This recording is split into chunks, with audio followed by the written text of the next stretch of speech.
Welcome to this explainer. Today, we're diving straight into the life of a young man whose courage literally shook the British Empire to its core. We are, of course, talking about Shaheed Bhagat Singh.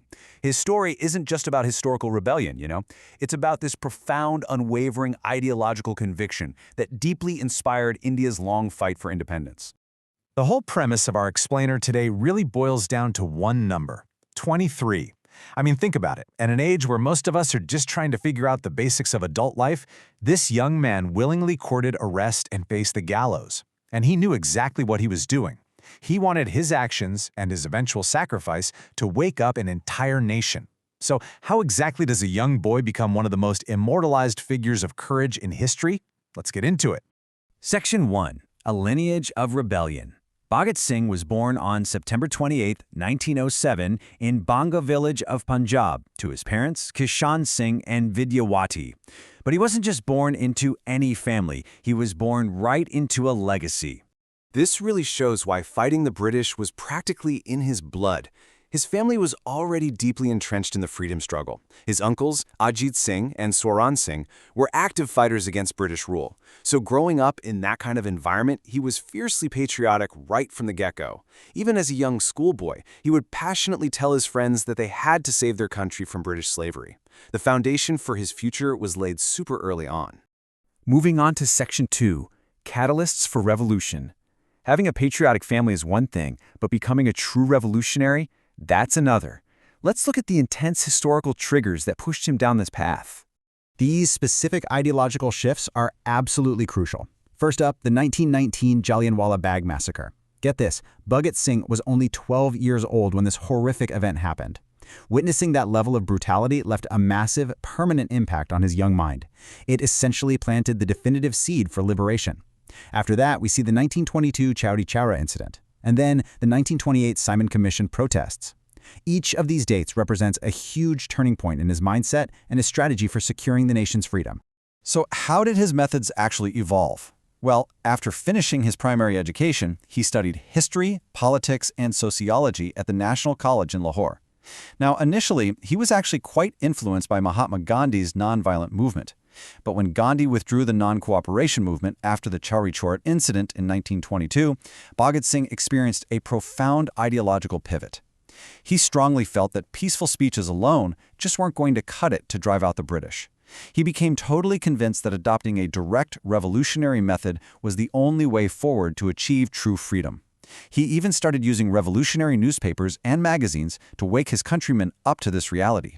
Section 3. Taking drastic measures. This brings us right to a period of direct action. We're going to objectively look at the historical cause and effect that led to a rapid escalation of his actions against the British government.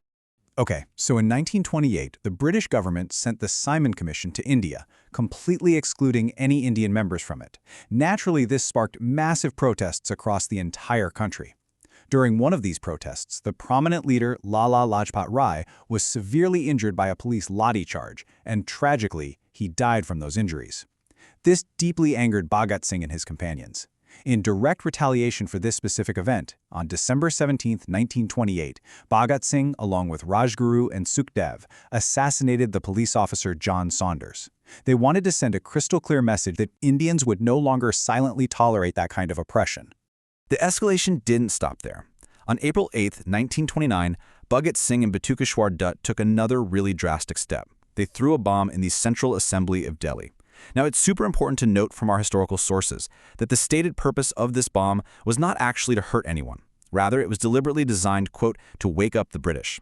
Plus, they didn't even try to run away. They threw the bomb and intentionally got themselves arrested. Why? Because they wanted to use the upcoming public court trial as a massive platform to boldly criticize the policies of the British government for everyone to hear. And as the smoke cleared in that assembly hall, they stood their ground and raised a slogan that would literally echo through history.